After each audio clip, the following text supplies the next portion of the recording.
саламатсыздар бу биздин катталуучулар жана достор.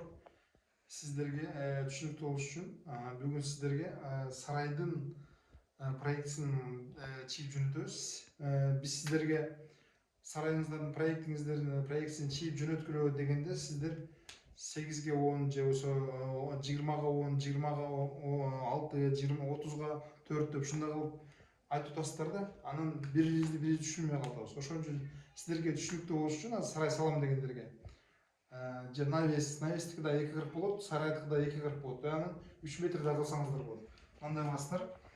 Тетрадка эле, обычный тетрадка. Мына жагы узун тарабы, кыска тарабы мисалы үчүн. Бул 20га 10. Ушундай болсо, мисалы үчүн, эгер бул комнаталар бөлүнсө, ошо комнаталарындагы чийип жөнөтүшүңүз керек да бизгечи. Ошондой түшүнүктүү болот. Анан мына ортолорунда стойкалар кетет. Стойкаларын коюш керекпи, койбош керекпи, ошолордун дагы айтышыңыздар, эме жийип жөнөтүшүңүздөр керек. Аны күнгөй тарабы ачык болобу же 1,20 алып коюш керекпи, ошолорунан бери көргөнүшүңүз керек. Мына жерге дагы стойкалар кетет. Ошолордон бери полный андай чийип жөнөтүшүңүз керек да, примерно кылып, элдердикин дагы көрүшүңүздөр керек да биринчи очередь. Анан эгер бул жерден акур десеңиздер, анда акурда кылып беребиз.